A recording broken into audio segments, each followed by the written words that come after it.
When the hair's in Yeah, I can see that, yeah. It's amazing. This isn't like something to teach you to be able to see around the degree or anything? I can see through it a little bit. Can you scoot up? Oh, my bad. Better? Perfect. Thank you.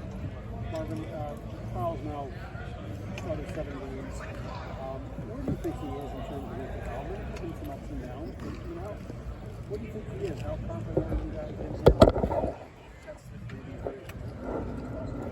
Yeah, I think we're ultra confident. I think we've always been confident in the sense, he earned the starting job. So I think obviously, like you said, there's ups and downs, so not just him, but the whole team as well. And it's not just his responsibility, it's everybody. As a player, as a receiver myself especially, that's my job to kind of help him, bring him up a little bit whenever he's down, and I know he would do the same for me. So it's not really everything's on him. It's kind of as a whole team, as an offense.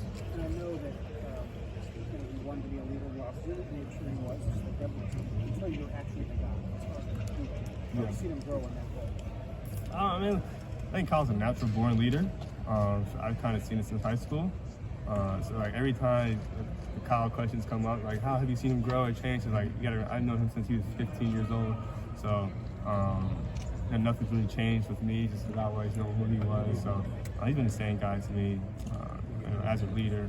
Obviously when CJ was here, he let CJ be the vocal leader, and rightfully so. But now he kind of stepped into that role, and I think we all look towards him to lead the team. Marvin, what's Jermaine been like in practice, just going up against you and the other receivers? Yeah, no, he's doing great. He's doing a great job. He's definitely, earned, I think, got like freshman of the week this past week, and he definitely earned that. With Denzel being down, he stepped up big time in that game against Penn State. His first start, undefeated team. All the lights were on us, and he showed up big time. That's just the kind of character guy that he is. How quickly could you see, just from going against him in practice, if he was a guy who was ready to play? Early on, you just kind of know. These guys come in now, and freshmen, they're so talented. I wish I had half the talent they come in with, but he's just a talented guy. You see it right away in the first play when he played.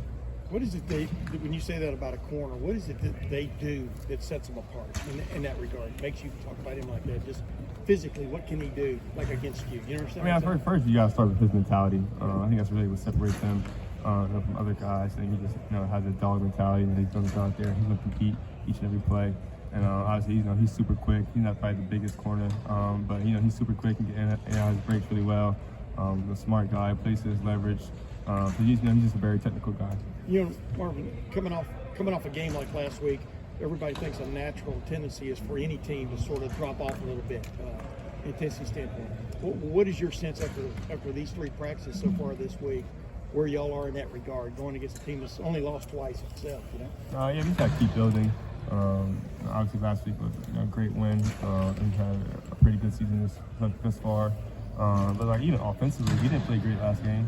So we can't be out here pounding our chest and just being super proud of what we've done. Because there's a lot of work that needs to be done, especially on the offensive side of the ball. And the defense is still going to have their mindset of being the best team in the country, and the offense is trying to get to that point. What are your thoughts on Lincoln? He's developing really well. Obviously, I don't really get to throw too much with him, but he definitely has the arm talent for sure. I think with any kind of quarterback, the college game just moves faster for you. And you got to take that first year to kind of understand everything. And he's learning behind some great quarterbacks, him and Devin. Tristan helps in the room as well, so he's definitely growing. Hey Marvin, how would you grade your own performance to this point? Definitely can't get myself an A. Never will. Just so you're not perfect. I'm not perfect.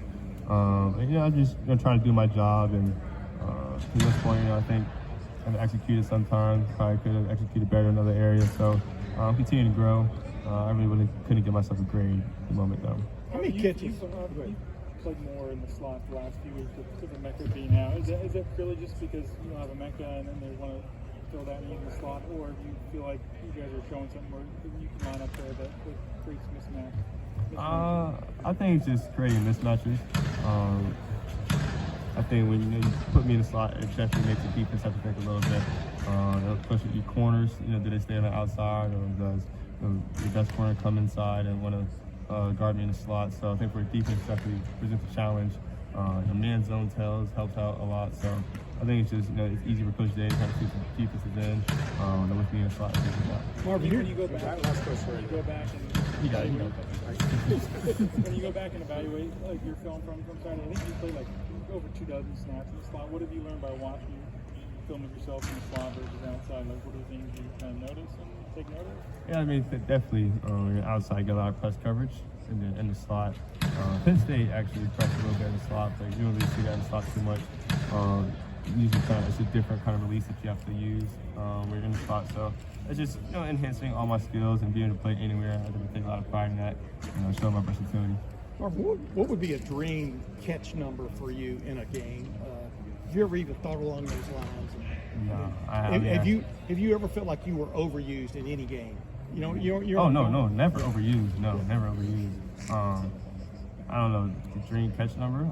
First, we got to win the game. Yeah, I knew you were going to say that. Yeah, got to win the game first and foremost, and then whatever the numbers are at the end of the game, that's what it's going to be. I'm going to win the game. That's all that matters. Yeah, I grew up in the era of tailbacks. When they would carry the ball 30, 40 times a game, and nobody talked about them being overused. Right. I mean, but you feel like you're capable of almost any number if it leads to that. I think more so in particular, I worry about the target to catch percentage. You want that to be as high as possible. You can have 8 catches, but you have 20 targets. Something's wrong there. Yeah. So I just more so focus on the targets that I don't complete more so than what I do. Thanks, Marv. Thank you, buddy. Absolutely. Thanks, Marv.